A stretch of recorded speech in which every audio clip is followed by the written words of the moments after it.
Hey! Greetings and salutations to you, people of the interwebs. So, this weekend just gone was TFnation 2022 in the year of our Lord 2022. And it's traditional at this stage to do a TFnation haul video. So, what I'm going to do today is a TFnation haul video. We're not breaking tradition, not just yet. And so probably what we'll do is we'll make a start with the action figures, and then you guys who aren't people of culture can skip to the end for the traditional Bisto Fisto. But if you like comic books and t-shirts and artwork and all that type of thing, you might want to stick along for the ride. First up is actually the convention exclusive from TF UK Con, which was a few months ago. Was it April? Yeah, so there was going to be a convention exclusive, which is like a 3D printed Soundwave that will go inside the Siege or Earthrise or Netflix Soundwave or even Blaster. You know, so he's built for that size. They wanted to get him ready for the con in April, but unfortunately, mostly down to because Luke really actually cares about the quality of the product that he put out, and as the first kind of con and the first kind of con exclusive as he was, he wanted to get it just so you know. They spent a lot of time and effort and sending back and forth through the design process that they weren't able to get it out for the time of that convention. So they've got it ready for TFnation, and because I think some of the materials aren't as solid as he's like to be, he's actually given everyone two versions of this. So they have one that can be in robot mode.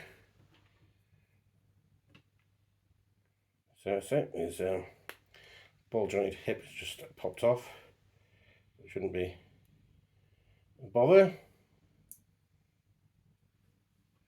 Oh, his face has come out. Yeah.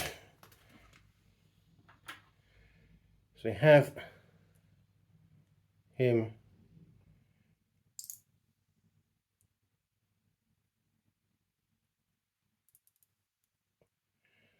like so. The face isn't on properly, so we'll take some time to put that face back in properly.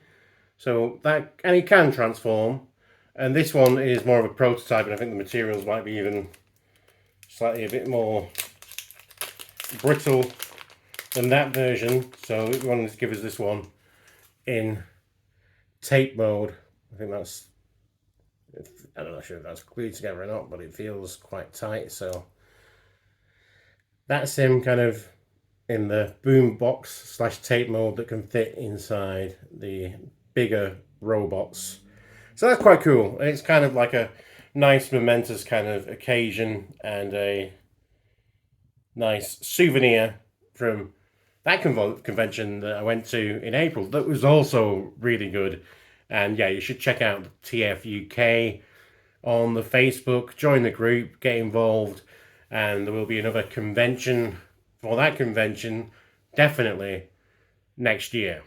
So check that out. I think it's in May next year, so yeah, in Birmingham, so check that one out. Right, so we also got on that, forgive me, I'm having a bit of a brain fart for your name, but one of the lads from the Transformers UK gave me one of these blind bags. Yeah, it's a little chibi Sentinel Prime. Rest in peace, good old Leonard Nimoy. Bumped into Ugly Wretch at the convention, and he gave me one of his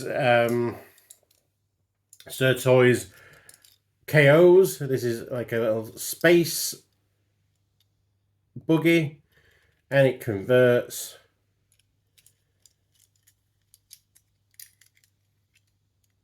after a fashion into a little Stormtrooper robot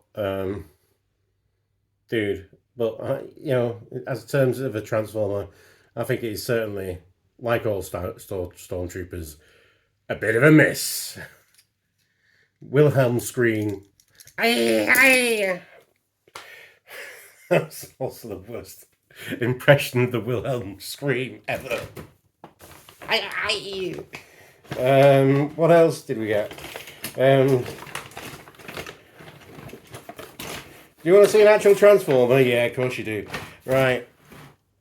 This is Transformers Legacy Elita 1. So, I'm probably going to get Minerva when she comes out. I think I've put it in the bag here somewhere, so we're not doing a full transformation. We just wanted to demonstrate that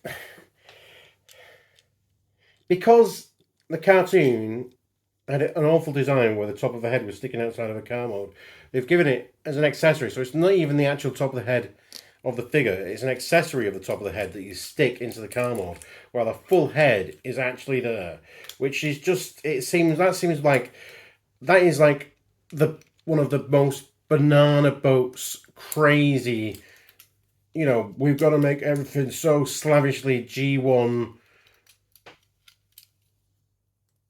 accurate design decisions that just really kind of is starting to put me off this constant need to be so G1. The rest of the figure is great. I really like these kind of proportions that she has. She has that kind of and I said this to Jack Lawrence himself. He kind of has that Jack Lawrence kind of style where it's very plucky and kind of like ragtag, ready for action kind of proportions, rather than being like these. Because quite often they have very statuesque kind of those heroic kind of proportions, but this is more kind of rough and tumble, which, you know, that's what I really like about, you know, some of his art style on there.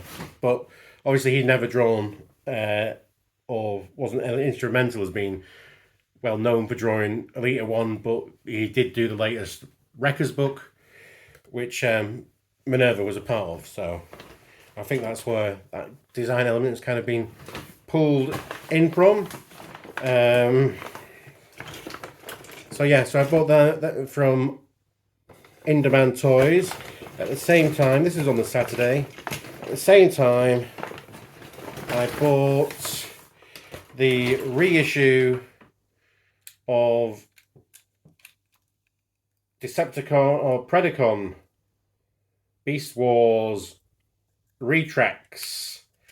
Yeah, so I want it.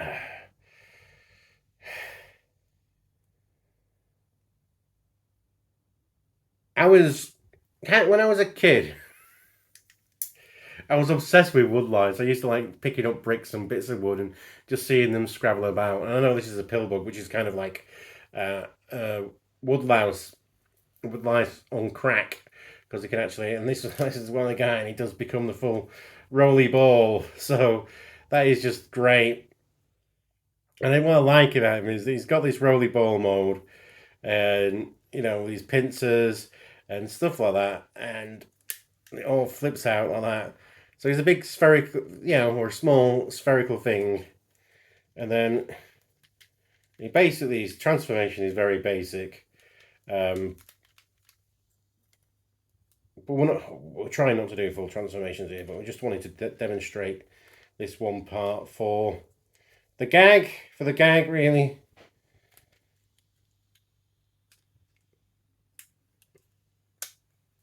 I'll move the chest piece anyway, right, okay. It's sort of like a very kind of, with the horns and everything, but it's got a mask instead. It's kind of a very like, this is like Unicron's shitty little brother, so he's just a small little roly weevil ball rather than a actual killer planet. I think it's funny. I've just got that in my head as my own headcanon now. It's just kind of, Unicron's shit little brother. It's great. So yeah, I've always wanted that figure. I know it is probably one of the single like stupidest transformations of a Beast Wars figure, but sometimes um, you can't be excellent, and if you can't be excellent, you just have to be funny, and that's Retrax, really. So, yeah, and what else did I get on Saturday? I went to the good old. What was this Sunday? I can't remember. It's all, but yeah, this is Saturday. Went to good old people at Toy Foo. Bought Fracture from Rid 2015, and it's like, really? Was Rid like over 5 years ago now? And it just seems insane. But yeah, so this is one of the figures that I always kind of I half thought about picking out, but was never kind of never really wanted one like a fresh minty one out of box or whatever. But they're pretty cool. They're a bike. They have these cool proportions again. This kind of a mohawk spiky thing going on. I like the I think that Rid 2015 is kind of the closest we've ever got again to being very much going into the Transformers animated world of head sculpts. So that's always appreciated. And just I loved all the like extra Decepticons they gave us. They just had this entire menagerie of Decepticons, and I think that's what Rid should be really known for. And I wish some of these characters would start popping back up again in the greater Transformers lore, which I guess is another story, to be honest with you.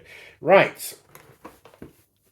And then, while I was there, I decided to pick up another bad. When I say bad, I mean evil bike. This time, it is Oil Slick from Transformers Animated. Talking of Transformers Animated. So yeah, this is another guy that I always kind of wanted to pick up, but never got round to. Again, another kind of like increase of bad evil Decepticons. Cool proportions. It's a bike. It's got a goat skull on it. He's got like a entire Mr. Freeze head thing going on. Head in a jar. That's because this guy's more toxic than Frozen. But there you go. He doesn't have his little drums that attach to the thing and become a chain weapon. But I'm not particularly that bothered about it. Those accessories, just the figure's nice. And it's a nice little play around figure. So cool.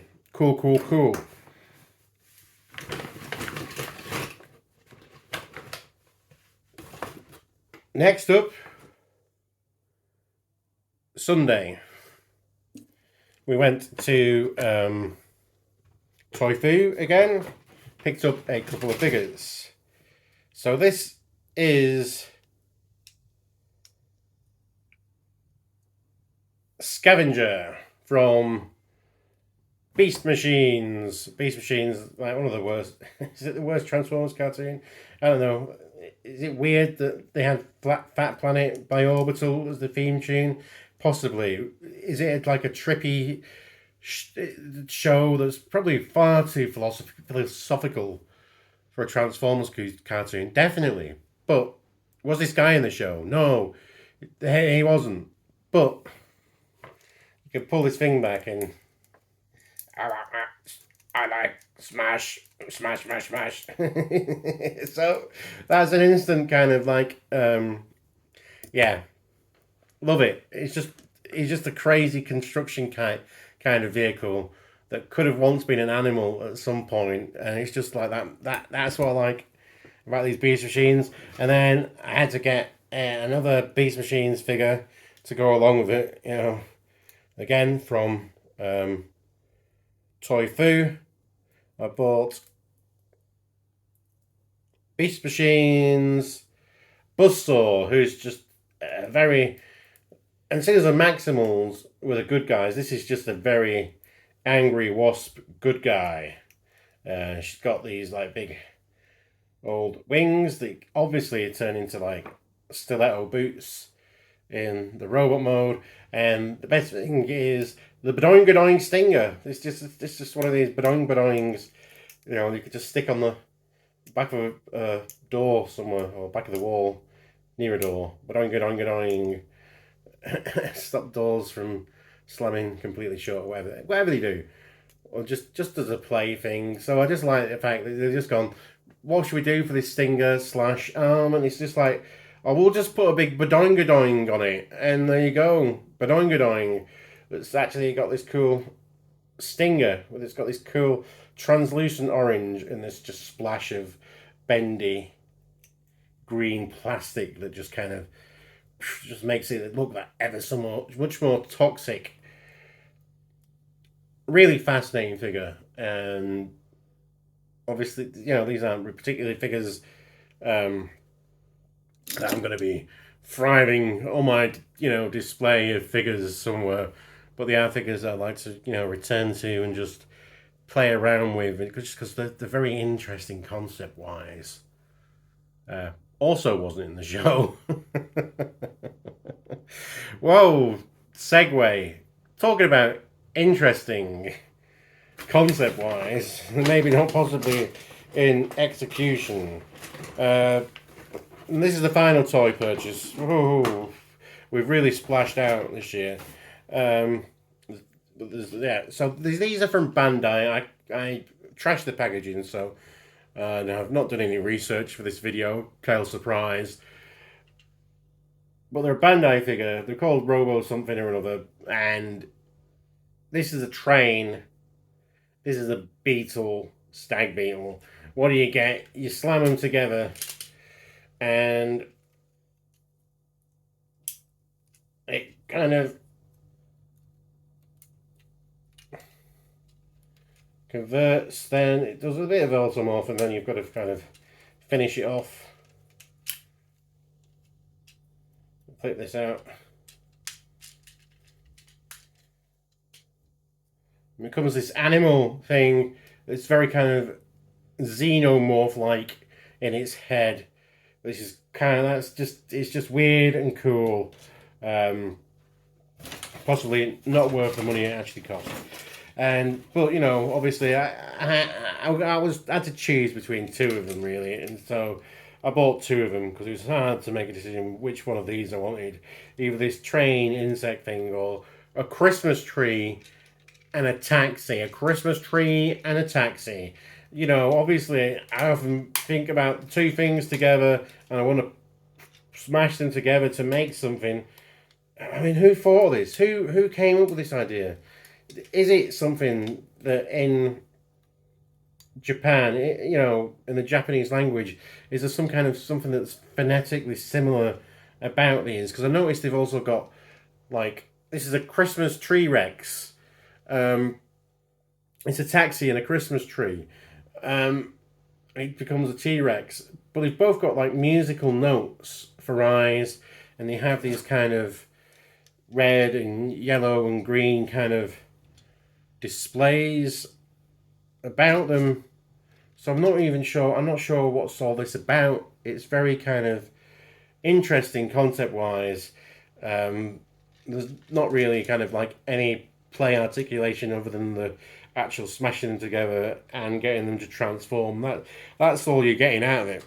But you know, that is definitely going to go in my, you know, festive decorations every year, and this is probably just going to go somewhere. I'll leave it on here in the kitchen where we play Dungeons and Dragons for the guys to have a play around with, but and get as confused as I am about it. It'll be a nice talking point, but other than that, I'm not really sure what I'm going to do with them. So that's the toys. Wow, how long is this video going to be? It's going to be quite long. I got a print from Nick Roach. Let's just get it on, move it on. So it was rolled up and it's ended up again a bit squishy squashed in that backpack. But there we go. Wreckers, I love me Wreckers. that's a great print. That's why, that's cool. TFnation.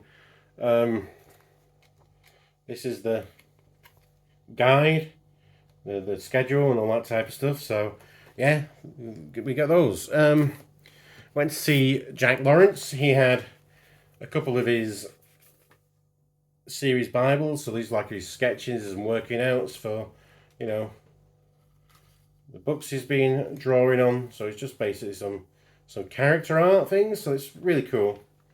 Some, cutaways and all that type of stuff. So we do have some character studies, which generally very cool. Very cool. I like it when artists can show their workings out, as it were. Got the receipts. So yeah, they're very cool. Brian Ruckley, the author of the latest Transformers series, was there. So I got him to sign the final issue of the final. It's not actually the final. It's the first chapter of the new continuity that's in the Hachette paperbacks. Asked him to sign that, so that's very cool. But I also bought his limited edition Rogue Trader series that was in IDW. It was apparently cancelled pretty much before it actually came out, but there you go. So I'll give that a read because I really liked the new continuity. We're going to do a video on it at some point and just talk about kind of the tragedy that it's been discontinued, really. But yeah, so as well, continuing my Hachette getting signed, I did ask for Nick to sign the Sins of the Wreckers volume, so I've got that. Get on the others as we go convention wise. I don't really want to get someone to sign more than one item at a time. I don't really like doing that. Obviously that's 2 items because I did buy the graphic novel off him, and I got the print from Nick, so that's kind of where I stand. I don't want to bring out.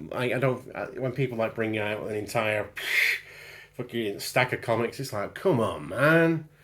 Yeah, so I'm gonna get one thing signed, and then it just because if I got everything that I had by them signed, I'd have no reason to take something to go and get signed from them the next time they're at a convention I go to. So,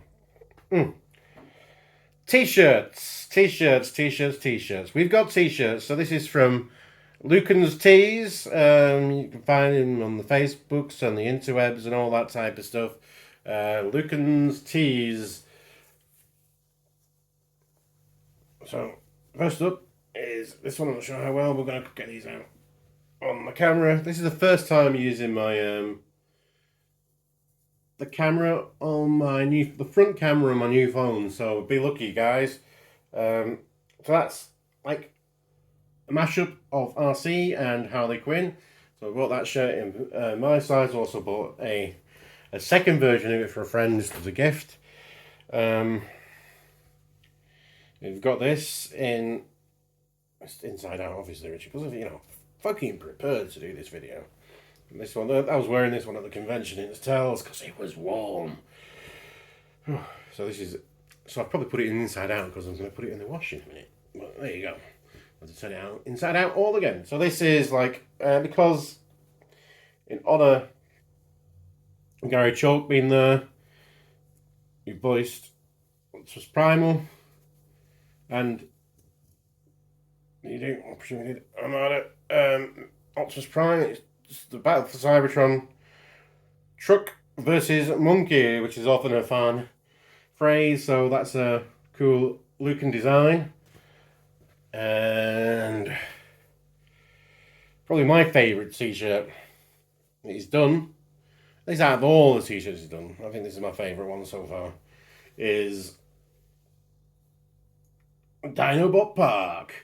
We've got Grimlock and the Transformers crossover Jeep, Jurassic Park Jeep guy, and also like a version of maybe alternators, trailbreaker slash Swindle, who's done up as one of the other Jurassic Park Jeeps. So who knows? Maybe Luke will inspire another Jurassic Park crossover just with that artwork alone. Who knows? I hope so. That'd be great if that came out. So these are some cool T-shirts. Whoo, boy, boy, boy, boy, boy, boy, boy, and we're still going. We're still going with a haul. Next up, we went to the Forge. Well, there was the unveiling of the Transformers stamps, so there's just a little bit of a cardboard thing there. So we got some stickers and stuff from the Forge, and forgive me that I didn't make any notes of what their trading companies or names were. So I was just going around buying stickers off everyone because I just wanted to get a little kind of memento. He had this guy, he had some sticker packs. Skeletor as a pickle. Skeletor in the Dara logo. That's a pull. That is kind of a Skeletor, Optimus Prime, and this kind of like proper barbarian Skeletor. So they're all cool little Skeletor stickers. In the same vein, there's another couple of sticker packs here. Well,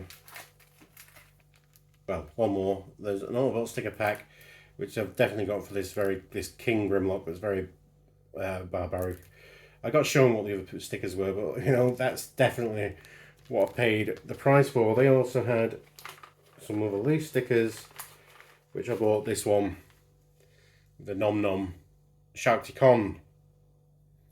I didn't see many fridge magnets around, which I would have preferred to have bought fridge magnets, but here we are.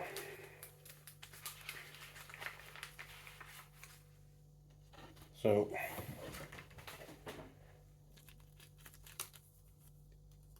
we got hello, I'm Richard and I'm into giant robots. That's what I like.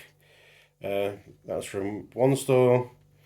From another place, we've got Kaon. Is it Kaon? The electric chair guy doing some electric chair stuff. And another trade, we got a Prime Ratchet with a little chicken. And someone else, we got a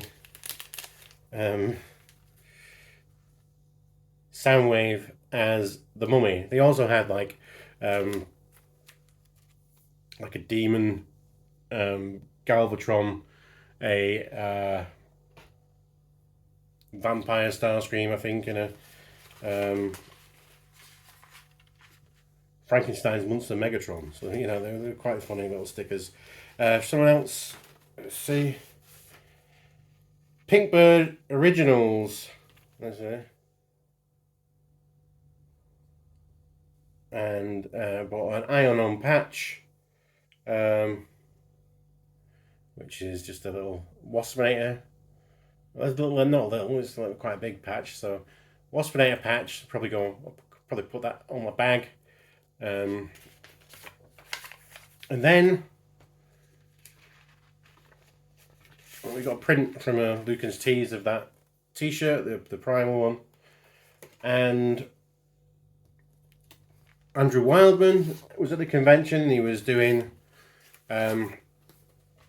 commissions, so I've commissioned a picture of Windblade. Windblade was voted for and made by the fans. She's the fan bot. She's the fan bot. She's the Transformer fans. She's ours. She's our character. That's for me. That's the appeal of Windblade. I think that generally the artwork and everything around her has been pretty cool. And I have been cynical about Windblade in the past, but I think the more she's been around, she's grown on me. And then the less that she's starting to be around again, she's appealing for me now even more, because I'm like going, come on, guys, you know, we did this fan thing, and we were told that this is going to be a lasting character in the continuity. So get more Windblade, please. It's not a figure in the main line for a while. Legacy is all about bringing in, you know, all these different characters from different eras. We've not had a Windblade yet. Come on. Is that it? No, it's not quite it. So, taking that to the colorist, Jean-Paul Beauvier. Jean-Paul Beauvier. And he's going to colour that in and send the print of it at a later stage. But what he also had was this artwork on here, already framed. Perspex. You know I love my Dinobots. And it's just such a gorgeous piece of art. And it really pops kind of in this glass frame. But that's not all, because boop, you turn on the LEDs and it's just, wow. That is just, yeah, art. This is about being a person of culture. So I can't wait to get this kind of up and framed. Well, it is framed, but I can't get this to decide where I'm going to put it on the wall and have this absolutely gorgeous Dinobot piece of artwork forever. So I think that's absolutely fantastic. So that's been my TFnation haul. I hope it's not been too long a video. I feel knackered just for talking this long about describing all the thing. You know, I was going like, I'm not really bought that much this year. But then looking back at, you know, probably it's because I'm figure-wise, I've not really had any kind of like big figure purchase. But I think I've had some big artwork purchases, you know, commissioning this cool light picture. And yeah, and then all these random stickers and stuff. So I think I have got, you know, a lot to talk about, and that's what I like about the convention, about, you know, all the creativity amongst the fans, the absolute joy this brings people, the relevance this, you know, hobby, is it hobby or is it, or property, the continuity of this world, this thing that we call Transformers. I'm not sure what to call it, really. A hobby or a continuity or a fandom, I suppose. Yeah, we call it this fandom, and just how open it is to everyone, and how it embraces the differences in society and gives people a welcome space to be in, is nothing short of just lovely, isn't it? It's just lovely. I think the people who have been, you know, writing and drawing and designing Transformers are people who were fans of Transformers, and now they're appealing it to newer fans who are now also going on to becoming great artists and great writers, and, you know, very productive in their own fields and designs and processes. And it's just it's beautiful to see as a long-time fan about how it can really change people's lives. Be excellent to each other. Party on, dudes, and because you deserve it. Fist bump! Fisto! Fisto!